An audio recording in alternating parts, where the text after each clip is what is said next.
मैं पापड़ फ्राई करने जा रही थी तो मैंने देखा कि पापड़ मेरे जो हैं बिल्कुल सिल गए हैं, मेहरा गए हैं। ये देखिए, अब मैं इनको फ्राई कैसे करूं, अभी इनसे पूछती हूँ।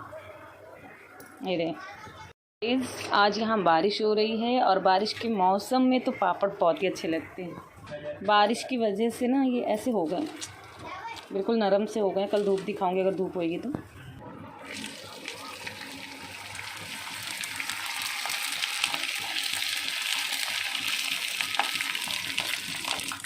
मैंने यहाँ पापड़ फ्राई कर लिए हैं, देखिए कितने यमी से लग रहे हैं ना।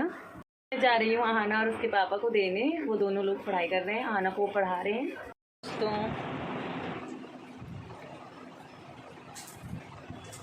कल इनका टेस्ट है और इनको देख लो, महारानी को बातों में लगी हैं, जवाब दे रही हैं, बिल्कुल पढ़ाई नहीं कर रही हैं। बहुत गुस्सा आ रहा है, मैं पेट डालूँगी अभी इनको। तो एक सेकंड के लिए कैमरा ऑन किया, इनकी हरकतें दिखाऊँ मैं आप लोगों को। पापड़ खा खा के मैं फिर भूल गई कि मुझे कैमरे में देखना। दोस्तों, तो ये व्लॉग बहुत ही इंटरेस्टिंग होने वाला है। कोई आ गया। हेलो दोस्तों, कैसे आप सभी लोग। तो मैं आज बात करने वाली हूँ एक इंटरेस्टिंग टॉपिक पे। तो कुछ लोग ज़िंदगी में कचरे की तरह होते हैं और उनको अपनी ज़िंदगी से फेंक देना ही अच्छा होता है। तो मैंने भी ऐसे ही किया है। कुछ लोग जब से मेरी लाइफ से दफा हो गए हैं, मैं बहुत ही हैप्पी रहती हूँ, बहुत ही खुश रहती हूँ और ब्लॉगिंग करती हूँ। और मेरी पहले मतलब मेरी कुछ लोगों से बातें होती थी या फिर मैं मतलब रखती थी, फ़ोन पे भी कॉल करती थी, तो उससे क्या होता था, बस वो आदत पड़ गई थी। बट अभी मैंने ब्लॉगिंग की आदत लगा ली है, तो इससे मैं बातें भी कर लेती हूँ और काम भी कर लेती हूँ और ब्लॉगिंग भी कर लेती हूँ। तो गाइज़, मेरी लाइफ में भी कुछ लोग ऐसे हैं जो पता नहीं कैसे हैं, मेरे को समझ में नहीं आ रहे हैं। और जिससे मैं सोचती रही चलो कोई बात नहीं, होता है। बट अब बहुत हो गया, अब मुझे ऐसे लोगों की ज़रूरत नहीं है। तो मैं ये इसलिए बता रही हूँ कि मेरे साथ ही ऐसा होता है या आप सब लोगों के साथ भी ऐसा होता है। गाइस, मैं इन दिनों घर से कहीं जा नहीं रही हूँ, तो मैं कोई ब्लॉगिंग कर नहीं रही हूँ, तो मैं घर पे हूँ, तो मुझे ये सब बातें करनी है, सर फटने लगता है। तो मन से बातें निकल जाएं तो ही अच्छा रहता है, तो मन को संतुष्टि भी रहती है। तो कोई जब मैं ब्लॉगिंग कर रही हूँ, अपना पर्सनल सब दिखा रही हूँ, तो पर्सनल में कुछ पर्सनल 100 में से 10% बातें भी मैं शेयर कर सकती हूँ। तो गाइस, बस मैं ये कहना चाहूँगी, कुछ लोगों को अपनी लाइफ से दफ़ा करो, एंजॉय करो, मस्त रहो, हैप्पी रहो।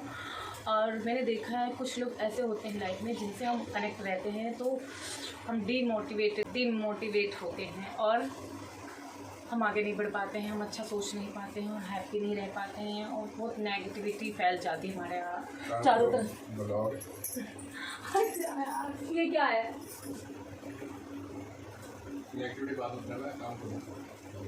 तो ऐसे कौन करता है? क्यों किया ऐसे? डालूंगी यही ब्लॉग में, देखना डाल दूंगी। हाँ, तो गाइस, सबसे पहला बंदा मेरी लाइफ में जो नेगेटिविटी फैलाता है ये है, जो अभी आया था। तो बहुत गुस्सा आती है, आधी टेंशन है इनकी वजह से मेरी लाइफ में। ये पता नहीं कब सुधरेंगे, अभी मेरा मूड ऑफ होगा। मैं इतने अच्छे से बात कर रही थी और मैं कैमरे पे देखते देखते गाइस साइड में देखने लगती हूँ, अभी आदत नहीं है ना। तो बाय बाय, मिलती हूँ बाद में। गुड नाइट, शुभ रात्रि, sweet dream, take care, happy रहो, मस्त रहो, खुश रहो और मेरी तरह लाइफ जियो। मैं हर हाल में खुश रहती हूँ, हर हाल में खुश रहना चाहिए। लाइफ एक बार मिलती है, बार बार नहीं मिलती गाइस। और भी कुछ था, मुझे बहुत अच्छा लग रहा था। हाँ, भगवान ने हमें ज़िंदगी दी है, कुछ किरदार दिए हैं, माँ बनाया है, बेटी बनाया है, भाभी जो भी बनाया है, सब कुछ। तो रिश्तों में ये सब तो होता है, खिचड़ी तो पकती है, तो खिचड़ी को खाओ और खुश रहो। Bye bye. मेरी तरह इस तरह कूदता है, कूदने मैंने थोड़ी सी बातें करने के बाद अब मैं जा रही सब्ज़ी बनाने। इसमें देखो पापड़ रह गया, तो मैंने पापड़ फ्राई किया था ना। ओह, कैसे हो गया। तो मैं जा रही हूँ खाना बनाने, मिलती हूँ बाद में। फ्रेंड्स, मेरा रात का डिनर तैयार हो रहा है। आज ज़्यादा भूख नहीं है, तो छोटू सी कढ़ाई में थोड़ी सब्ज़ी, थोड़ा चावल, बस और कुछ नहीं। सुबह का थोड़ा सा कुछ रखा है खाना वगैरह, वो हम खा लेंगे। बाकी बाय बाय। अगर हमने ये लिख दिया, हमें रेड लिखना हो तो क्या होगा वो? RED। अरे अगर हमें रैट लिखना हमने ये लिख दिया गलती तो वो से। रैट होगा, वो गलत हो जाएगा फिर। कल इनका टेस्ट है, इनकी बॉट लगेगी कल।